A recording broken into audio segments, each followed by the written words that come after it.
Capítulo 2. El yo como atributo relativo del continuo mental. Cada ser humano posee un continuo mental, que no es otra cosa más que una serie ininterrumpida de cogniciones entrelazadas en relaciones causales. Este continuo mental es intransferible y es relativamente individual.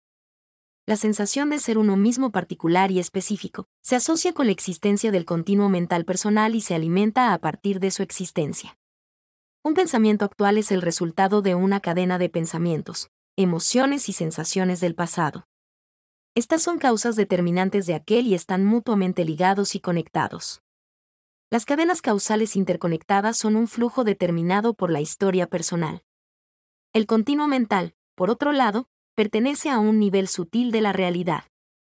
La noción de un continuo mental en constante y permanente flujo y de la identificación del yo con el mismo, resuelve el problema de la mismidad experiencial sin la atribución de ésta a un homúnculo concreto o a una entidad sólida y absoluta.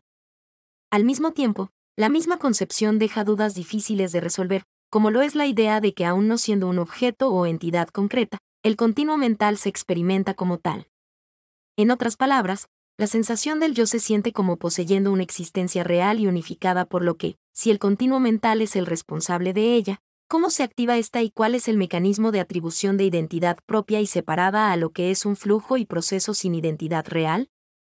La posible respuesta a esta paradoja es que, puesto que el continuo mental es internamente coherente, su existencia como un todo, posee una identidad cohesiva algoritmizable y esta es la que se experimenta como el yo personal. Desde esta perspectiva, la identidad yoica depende de los contenidos del continuo mental, pero cambia conforme estos se modifican. De esta forma, se puede afirmar que el yo tiene una existencia real desde el punto de vista relativo, pero irreal desde una perspectiva absoluta. La coherencia global interna del continuo mental podría concebirse como un algoritmo o idea global, lo que fortalece la tesis de este libro en el sentido de afirmar que el yo es una idea. Por otro lado, la experiencia del yo relativo es susceptible de ser identificada como tal. ¿Quién o qué es lo que realiza tal identificación? El problema de atribución de una capacidad de identificación a un estrato de uno mismo parecería implicar la aceptación de que este estrato es el verdadero y absoluto yo. Lo cierto es que cada ser humano parece poseer y funcionar a partir de un tema básico que es identificado como el yo. También que este yo puede ser atestiguado y observado. Cuando lo anterior ocurre, se esperaría que el acto de observación del tema básico diera como resultado el encuentro con el verdadero yo fortaleciendo a este último. Lo que en realidad acontece cuando se logra observar el tema básico de la personalidad es todo lo opuesto a un fortalecimiento yoico.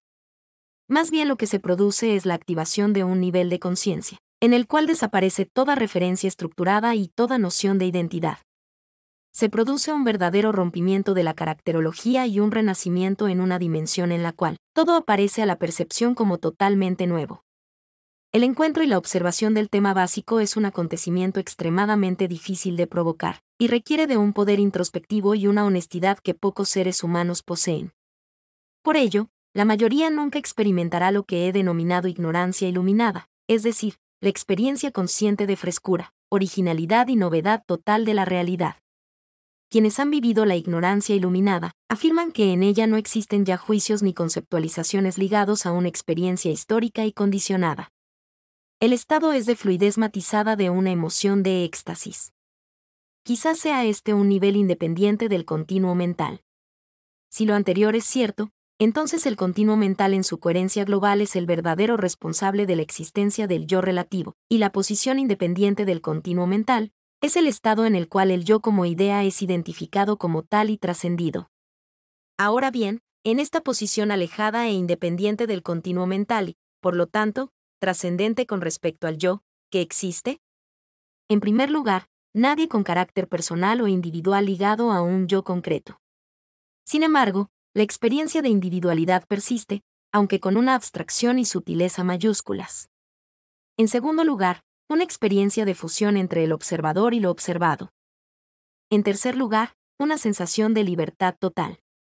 La persistencia de una noción vivencial de individualidad mezclada con una sensación de unidad durante el estado de ignorancia iluminada implica que, ni una ni otra poseen existencia absoluta. Esta paradoja señala que nuestra naturaleza básica más allá del continuo mental no puede ser entendida desde la perspectiva de una lógica lineal, que su existencia no puede ser reducida a conceptualización alguna.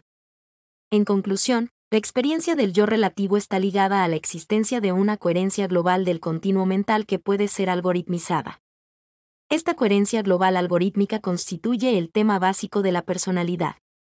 Cuando este tema básico es identificado y observado, se provoca un estado de conciencia en el cual desaparece el yo y toda conceptualización. Este estado de renacimiento a una realidad sin estructuras se llama estado de ignorancia iluminada.